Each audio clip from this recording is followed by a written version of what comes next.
Hey guys, so yeah, I got myself a Morphe palette. It was a long time coming. I mean, it's been something that I've kind of tried to stay away from because I feel like Morphe is so hyped up to the point where I feel like, is it overhyped? I will never know whether or not it's an overhype unless I try it for myself. So I decided, you know what? Beauty Bay, they kept on sending me emails saying that they're having like an up to 30% off sale. So I had the 15N in my wish list, so I decided to put it into my cart. And especially as I wanted to buy a couple of Juvias Place palettes for the giveaway, why not just bungle them all together and just get some money off for this palette? So that's exactly what I did. So I decided to get the 15N. I didn't get any of the 35 pan palettes because I just feel like it's just too much. It's overwhelming whenever I see them. So I just decided to stick with a small palette. And this is the 15N Night Master. They have a 15D palette, which is like the daytime palette, and this is the nighttime version. Yes, my fingerprints are all over it, but we'll get to why that is.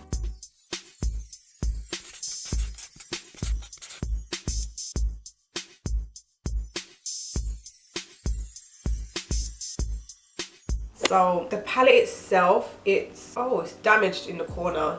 Like, I don't know if you can see that, but it's kind of like damaged in the corner.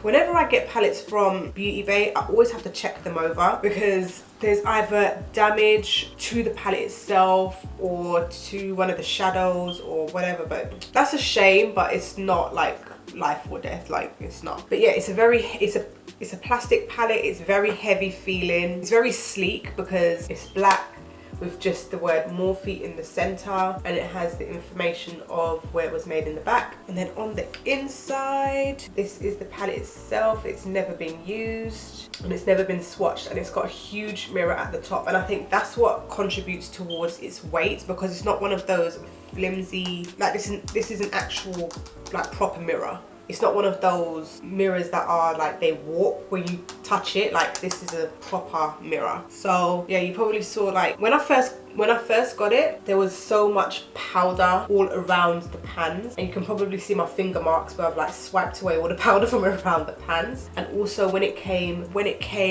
this shadow was actually detached. It had literally come all the way out, so I had to take pictures and send it to Beauty Bay, and they've decided to give me some money back. That's why there's like so much mess surrounding this palette. Anyway, so let's just jump straight into trying the palette out. So I'm gonna go in with the shade, Custom. Whoa, that was a lot of kickback. I'm gonna put that all over my lid to set my concealer. Now, the reason why I chose the 15N instead of the 15D is because I feel like the 15D was just way too, like, it had just too much brown and natural colors. At least this one has a few shades of purple, like different variations of purple. That is so powdery, that is crazy. So yeah, I just decided to stick with this one. A little bit more appealing, it has a few more pops. I love the mirror though, it's just so large, it's really nice. So now that I've done that, I'm going to go in with Selfie. Okay, this one isn't as powdery.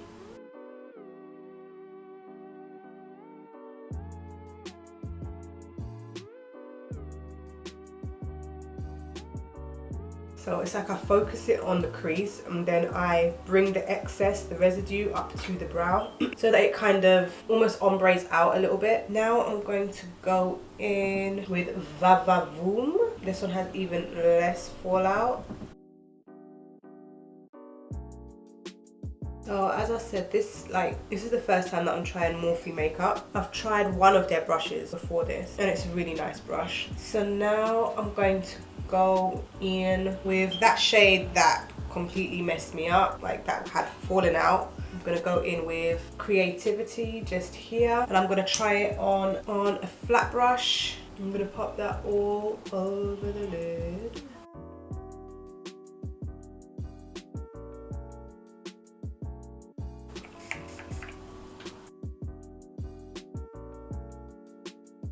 I'm gonna go into editorial and just put a little bit on the outer V and at the beginning of that crease,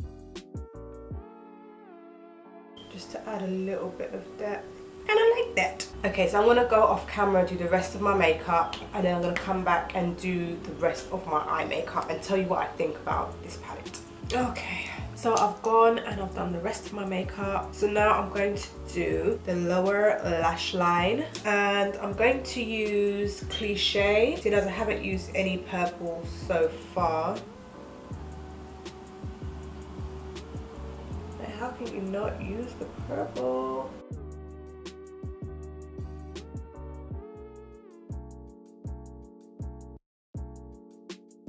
And I'm going to use Unique on the inner corner. Okay, I think this needs a little bit of fixing spray. Yeah, that's a lot better.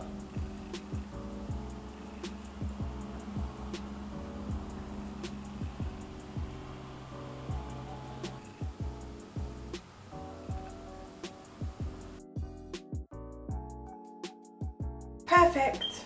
So this is the finished look.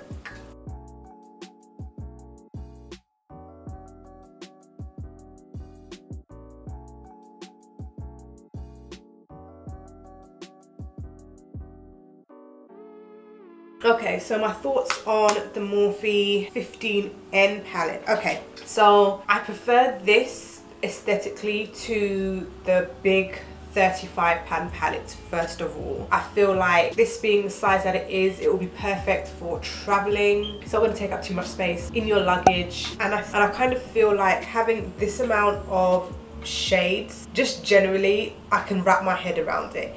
It's not like the 35O, it's way too many different variations of orange and brown that it almost gets to a point where it's kind of like, are they really that much different? Is it really worth having 35 of a particular color just in different variations? That's just how I personally feel, and I kind of feel like this has this selfie shade here is kind of orangey on the lid. Do I need any more orange aside from that? I mean, you could probably do with a little bit of a lighter orange. Oh no.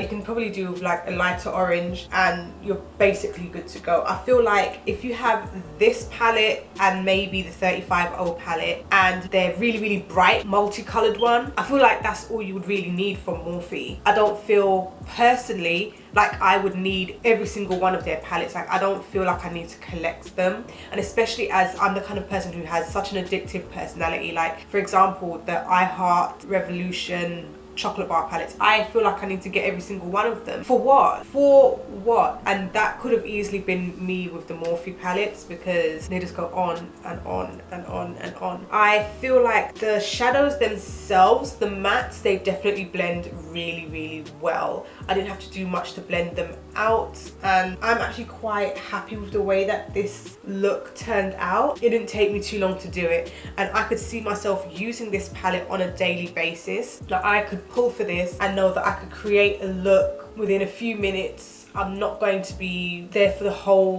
like for an hour blending out my eyeshadow. They blend really well. Do I feel like they are the best shadows ever? No.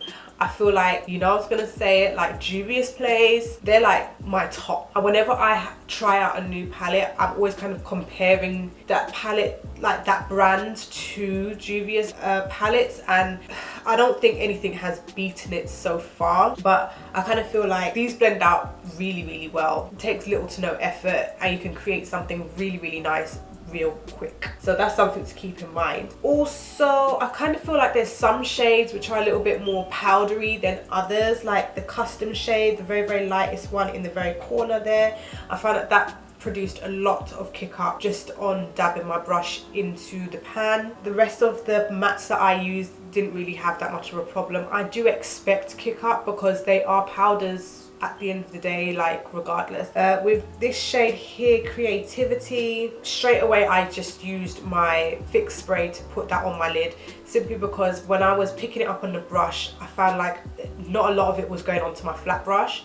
So what I did have, I knew that I was going to have to give it that extra help, so I used my fixing spray, and that was basically confirmed when I tried to use Unique, that goldy champagne gold in next to custom at the top. When I tried to use that to put it on my inner corner, it wasn't really coming off on the brush, it wasn't really coming off on my skin, it wasn't transferring to my skin. So again, I used my fixing spray so that it would transfer. So I find that with the shimmers, you're going to probably need to use a fixing spray. Now this originally is £15 on Beauty Bay. Do I feel like it's worth £15? I kind of feel like if I had paid the full £15, I would have been a little bit like, like, yeah, it's a nice palette and all, but I don't feel like it's the best. And I understand it's £15, it's not like the Natasha Denona palette, which is like in the hundreds. But I don't think that I would have been as happy to pay the full £15. So I feel like if you are able to get this palette on discount, like when Beauty Bay has a sale, or Morphe always has codes floating around with all of their influencers who are always promoting their palettes, definitely use a money off discount code so you can get some money off, because I feel like even though they're nice, I don't feel like they are fantastic. I don't feel like it's the be all and end all of makeup, and that's not trashing Morphe by any means at all. I just kind of feel that there is better out there for a little bit more money. I mean, the Juvias Place palettes are on average about £20, so I would say get a Juvias palette over this. It's a nice palette to have, but I don't feel like it's like the best. Do I feel like it's overhyped? Because I think that was the main thing that I was trying to find out. Like, is it overhyped? I feel like it kind of is. I feel like it kind of is, simply because I don't feel like it's the best. If Juvia's got that hype, I could well understand it. I could well understand it. Juvia's gets hype, but they don't get that kind of hype, you know? But I guess that's because the owners of Morphe have made it so that all of the mainstream influencers are constantly pushing Morphe, and there's nothing wrong with that. It's called good business. So I can't feel no way about it. I don't feel like they're the best, I don't feel like they're the worst. I feel like they kind of just sit in the middle, and I feel like that's fair. I feel like that's fair. Do I need to go out and do I feel like I'm gonna go out and buy another Morphe palette? Not anytime soon. I feel like if I am gonna get another palette, it will probably be the Jaclyn Hill palette, because there's been a lot of amazing reviews on it. I don't know if it's the same formula as this one. I don't know if this is their regular formula. I don't know. I'm just trying it out for the first time. But I think if I am ever going to get another palette, it would definitely be the Jaclyn Hill palette. But again, I'd have to get it while there's some kind of discount, some kind of money off, because that was a little bit more expensive than this one. So yeah, those are my thoughts and feelings on it. It's not a bust. I will definitely be using it, you know, day to day. Once I finish my project pan, this will probably be something that I'll be reaching for often amongst the rest of my other palettes as well. Yeah, it's a nice palette, but it's not the be all end. I hope that makes sense. Anyway, so I hope you liked this video. I hope it was informative. And if you like this video, give it a thumbs up. Don't forget to subscribe, and I'll see you in the next one.